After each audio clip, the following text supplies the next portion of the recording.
આજે 2 ઓક્ટોબર 2024 બુધવારના દિવસે આજના ચિંતનમાં તમામ સંતો હરિભક્તોને મારા સાષ્ટાંગ પ્રણામ. જય સ્વામિનારાયણ. આજનું ચિંતન નંદ સંતોના કીર્તનો, મર્મ અને રહસ્ય. માણસનો અવતાર મોંઘો નહીં મળે ફરી. માન મરડાઈ મોટપ મેલી ભજી લો હરી. નહીં તો જાશો 84માં જન્મ બહુ ધરી. માણસનો અવતાર મોંઘો નહીં મળે ફરી. દેવાનંદ સ્વામીના રચાયેલા આ પદમાં એક એક શબ્દની ભીતરમાં એ સંત વિભૂતિના હૃદયમાં રહેલી કરુણાના આપણને દર્શન થાય છે. તમે ભગવાનનું નહીં ભજન કરો તો 84માં ભટકવાનો વારો આવશે. અને એ શબ્દો ઉપરથી આપણને એ પણ ખ્યાલ આવે કે ભગવાનનું ભજન કરવામાં માન, મરડાઈ અને મોટપ આડા આવે છે. માન હોવાના કારણે આપણે લજ્જાના કારણે, શરમના કારણે માળા કરી શકતા નથી, તિલક ચાંદલો કરી શકતા નથી. તાળી વગાડીને ભગવાનના નામનું રટણ કે સ્મરણ પણ કરી શકતા નથી. ભજન કરવા માટે માનનો ત્યાગ કરવાની જરૂર છે.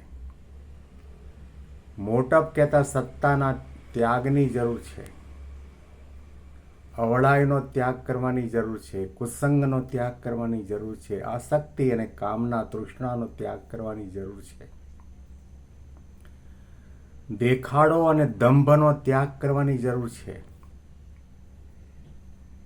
ભજન કરો લોકોને બતાવવા માટે નહીં. ભજન કરો માન મોટપ માટે નહીં. ભજન કરો જગતના રમણીય પંચ વિષયોની પ્રાપ્તિ માટે નહીં. આ બધાનો ત્યાગ કરીને જ્યારે સ્વામિનારાયણનું નામ લેવામાં આવે અને કેવળ સંત અને ભગવંત અને અંતરથી રાજી કરવાના દ્રઢાવ સાથે નામ લેવામાં આવે અને ભગવાનને સર્વોપરી માનીને, ભગવાનને કરતા હરતા માનીને, ભગવાનને સદા સાકાર દિવ્ય અંતર્યામીને સર્વજ્ઞ માનીને અને ભગવાનને પ્રગટ માનીને ભગવાન સ્વામિનારાયણનું નામ લેવામાં આવે તો સમજવું કે આપણે ભજન કરીએ છીએ. મોટા મોટા માનદાતાઓને માન આડું આવ્યું છે. સંસારનો ત્યાગ કર્યા પછી, ભગવી કંથા પહેર્યા પછી પણ માનનું વર્ચસ્વ એટલું બધું એના જીવનમાં રહ્યું છે કે કંઈ પણ કરે, કથા કરે, કીર્તન કરે, વાતો કરે, દર્શન કરે, તપ કરે, વ્રત કરે, નિયમ ધર્મનું પાલન કરે, એ બધું માન માટે કરે. કનક અને કામિનીનો ત્યાગ કર્યો હોય તો પણ એના હૈયામાં માન બેઠું હોય છે. એટલા માટે ગુણાતીતાનંદ સ્વામીએ પોતાની વાતમાં લખ્યું, ભગવાન મળ્યા પછી કરવાનું એ છે કે જાણપણારૂપ દરવાજે રહેવું અને હઠ, માન અને ઈર્ષાનો ત્યાગ કરવો. જ્યાં સુધી આપણામાં હઠ છે, માન છે, ઈર્ષા છે, ત્યાં સુધી આપણા દ્વારા થયેલી ભક્તિ ભગવાન કે સંત અંગીકાર કરતા નથી. હમણાં થોડા દિવસો પહેલા જ ગુરુ હરિમહંત સ્વામી મહારાજનું સાનિધ્ય પ્રાપ્ત થયું. દાદર મંદિરમાં સાયં સભામાં પૂજ્ય નારાયણ મુનિ સ્વામી અને પૂજ્ય આદર્શ જીવન સ્વામીએ પ્રશ્નોત્તરીનો કાર્ય ગુરુહરિ મહંત સ્વામી મહારાજ સાથે કર્યો. એમાં એક પ્રશ્ન એ પણ પૂછવામાં આવ્યો કે કદાચ અમે માનથી, ઈર્ષાથી, રાગદ્વેષથી, કોઈના પ્રત્યે ઘૃણા અને તિરસ્કારની ભાવના રાખીને 32 પ્રકારના ભોજન બનાવીને આપને અંગીકાર કરીએ તો આપ એ સ્વીકારો ને. અને તે વખતે મહંત સ્વામી મહારાજે સહજ રીતે આમ ચોકડીનું નિશાન કરીને કહ્યું કે સંત અને ભગવંત એવી સેવાને સ્વીકારતા નથી, અંગીકાર કરતા નથી.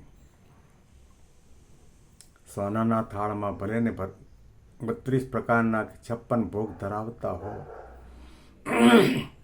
અને કદાચ તમારા ઘર મંદિરની અંદર સોનાની આખી મૂર્તિ હોય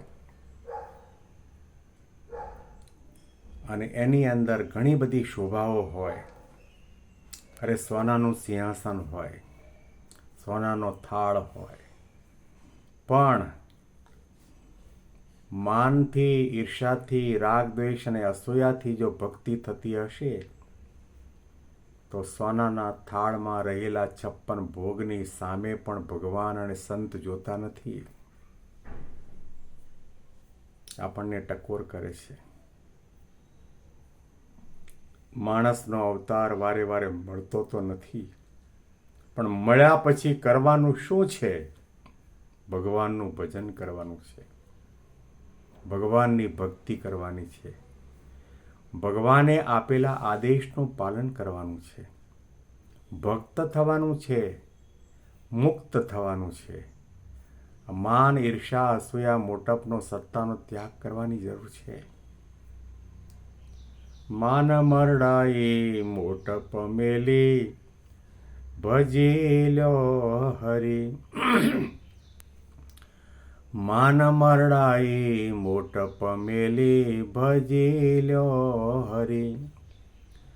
નહીં તો જાશો 84માં જન્મ બહુ ધરી. નહીં તો જાશો 84માં જન્મ બહુ ધરી. માણસનો અવતાર મોંઘો નહીં મળે ફરી. વારે વારે આ મનુષ્ય દેહ મળતો નથી. માનમાં, મોટપમાં, ઈર્ષા અને અસૂયાના આવેશની અંદર આપણે કંઈ પણ કરીએ છીએ એ તમોગુણી કર્મ થાય છે. એ કર્મનું આપણને બંધન પણ લાગે છે. પછી ભલે એ માળા હોય, ધ્યાન હોય, માનસી હોય, દાન હોય, તપ હોય કે યાત્રા હોય,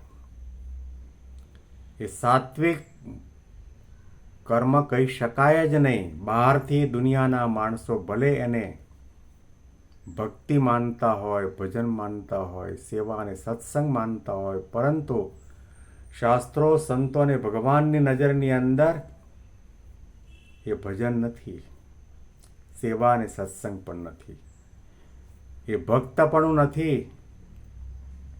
અને એટલા માટે શ્રીજી મહારાજે પ્રથમના 76મા વચનામૃતમાં જે યોગીજી મહારાજનું અતિ પ્રિય વચનામૃત મહારાજે કહ્યું, ક્રોધી, ઈર્ષાવાળો, કપટીને માની આ 4 પ્રકારના હરિભક્ત મનુષ્ય હોય તો પણ તે સાથે અમારે બનતું નથી. ઉડીને આંખે વળગે એવો, હૃદયના કમાડ હલબલાવી નાખે એવો આ મુદ્દો છે. તિલક ચાંદલો કર્યો હોય તો પણ મહારાજને આપણી સાથે ન બને. જો આપણામાં માન, ઈર્ષા, ક્રોધ ને કપટ હોય તો. ભગવાન કપડાં પહેર્યા હોય, પારાયણ પ્રવચન કરતા હોય, કોઠારી હોય, ભંડારી હોય, પૂજારી હોય, ટ્રસ્ટી હોય, નિરીક્ષક હોય, નિર્દેશક હોય, સંચાલક હોય અને સમાજ આખો એને મહાન ભક્ત કે સંત માનતો હોય તો પણ મહારાજ કે એની સાથે અમારે બનતું નથી. ઘણી વખત આ કીર્તનો આપણે ગાઈએ છીએ, તાળી વગાડીએ છીએ, પણ આ શબ્દોની ભીતરમાં જઈને એ શબ્દોના મર્મને પકડવા માટેનો અને એ માર્ગે ચાલવા માટેનો આપણે પ્રયત્ન નથી કરતા.